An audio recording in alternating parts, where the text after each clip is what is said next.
Assalamualaikum warahmatullahi wabarakatuh. Video pembelajaran kali ini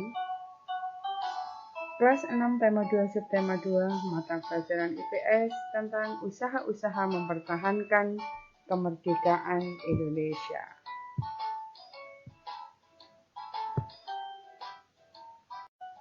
Setelah proklamasi kemerdekaan Indonesia 17 Agustus 1945, bangsa Indonesia ternyata masih terus berjuang mempertahankan kemerdekaan Indonesia dari gangguan bangsa asing yang datang seperti dari pemerintahan Belanda.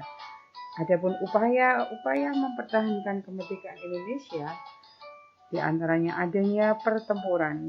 Selain adanya pertempuran juga ditempuh jalur diplomasi atau perundingan. Berikut pertempuran yang dilakukan di awal kemerdekaan Indonesia. 1. Pertempuran Surabaya, 10 November 1945. Pertempuran ini terjadi antara Indonesia dan pasukan Inggris. Puncak dari pertempuran tersebut adalah terbunuhnya pemimpin pasukan Inggris, Brigadir Jenderal Malabi. Inggris mengultimatum Indonesia agar pemimpin dan rakyat Indonesia yang mempunyai senjata untuk melapor dan meletakkan senjatanya serta menyerahkan diri dengan mengangkat tangan.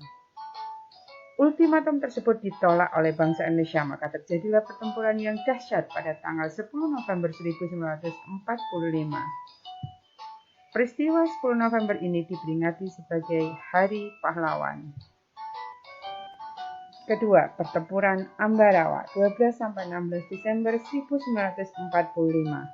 Tanggal 26 Oktober 1945 di kota Magelang terjadi pertempuran antara TKR, Tentara Keamanan Rakyat, dengan pasukan gabungan Inggris dan Nika. Insiden tersebut terhenti setelah Soekarno dan Brigadir Vettel melakukan perundingan dan memperoleh kata kesepakatan. Ternyata pihak sekutu mengingkari janji. Pada tanggal 12 Desember 1945, pertempuran akhirnya berkobar di Ambarawa. Kolonel Sudirman memimpin pasukannya yang menggunakan taktik gelar supit urang atau pengepungan rangkap dari kedua sisi. Pada tanggal 15 Desember 1945, Indonesia berhasil merebut Ambarawa dan sekutu dibuat mundur. Kemenangan ini diabadikan dengan didirikannya Monumen Pahlawan Ambarawa dan diperingatinya Hari Infanteri setiap tanggal 15 Desember.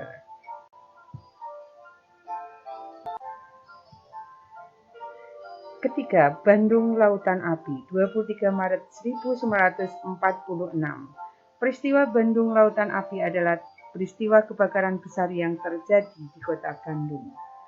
Pada saat itu, sekitar 200.000 penduduk Bandung membakar rumah mereka untuk mencegah tentara sekutu dan tentara Nika menggunakan kota Bandung sebagai markas strategi militer dalam perang kemerdekaan Indonesia. Tentara Inggris tidak terima dan mulai menyerang sehingga pertempuran sengit terjadi. Muhammad Toha dan Ramdan, dua anggota milisi BRI atau Barisan Rakyat Indonesia, terjun dalam misi untuk menghancurkan gudang amunisi milik tentara sekutu. Selain dengan pertempuran, upaya mempertahankan kemerdekaan juga ditempuh dengan jalur diplomasi atau perundingan. Pertama adalah Perjanjian Linggarjati, 15 November 1946 sampai 25 Maret 1947.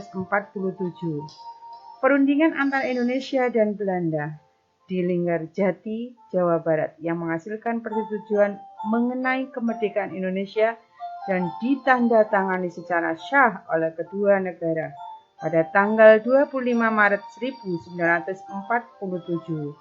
Hasil perundingan: 1. Belanda mengakui secara de facto wilayah Republik Indonesia yaitu Jawa, Sumatera, dan Madura. 2. Belanda harus meninggalkan wilayah RI paling lambat tanggal 1 Januari 1949. 3. Pihak Belanda dan Indonesia sepakat membentuk negara RIS, Republik Indonesia Serikat. 4. Dalam bentuk RIS, Indonesia harus bergabung dalam Commonwealth atau persemakmuran dan menimbulkan pro dan kontra di kalangan masyarakat Indonesia. Perjanjian tidak berjalan mulus. Gubernur Jenderal Van Mock menyatakan Belanda tidak terikat lagi dengan perjanjian ini. Pada tanggal 21 Juli 1947, akhirnya meletuslah agresi militer Belanda pertama. Perjanjian Renville 8 Desember 1947 sampai 17 Januari 1948. Perjanjian ini dilakukan antara Indonesia dan Belanda, ditandatangani tanggal 17 Januari 1947 di atas kapal perang Amerika Renville.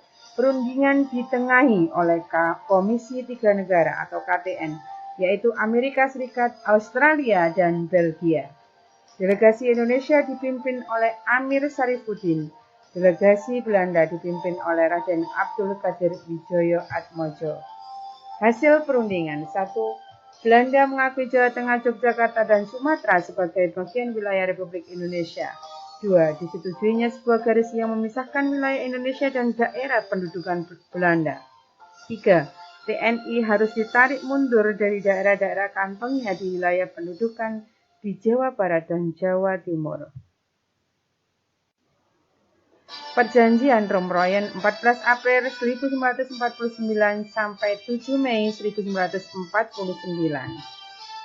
Perjanjian ini ditandatangani tanggal 7 Mei 1949 di Hotel Des Indes, Jakarta. Perjanjian ini diambil dari kedua pemimpin delegasi, Muhammad Rom dan Herman van Royen. Tujuan perjanjian ini adalah menyelesaikan beberapa masalah mengenai kemerdekaan Indonesia sebelum KMP di Den Haag. Hasil perundingan: 1. Angkatan Bersenjata Indonesia akan menghentikan semua aktivitas gerilya. Pemerintah Republik Indonesia akan menghadiri KMP. 2. Pemerintah Republik Indonesia dikembalikan ke Yogyakarta. 3. Angkatan Bersenjata Belanda akan menghentikan semua operasi militer dan membebaskan semua tawanan perang. Konferensi Meja Bundar 23 Agustus 1949 sampai 2 November 1949. KMP bertujuan menyelesaikan sengketa Indonesia dan Belanda seadil dan secepat mungkin. Ditandatangani tanggal 2 November 1949 di Den Haag. Hasil perundingan: 1. Belanda mengakui RI sebagai negara merdeka dan berdaulat. 2. Status Irian Barat diselesaikan dalam waktu setahun sesudah pengakuan kedaulatan. 3. Akan dibentuk Uni Indonesia Belanda. 4. RI mengembalikan hak milik Belanda dan memberikan hak konsesi dan izin baru untuk perusahaan-perusahaan Belanda. 5. Pengambilan alihan utang India Belanda oleh Republik Indonesia Serikat.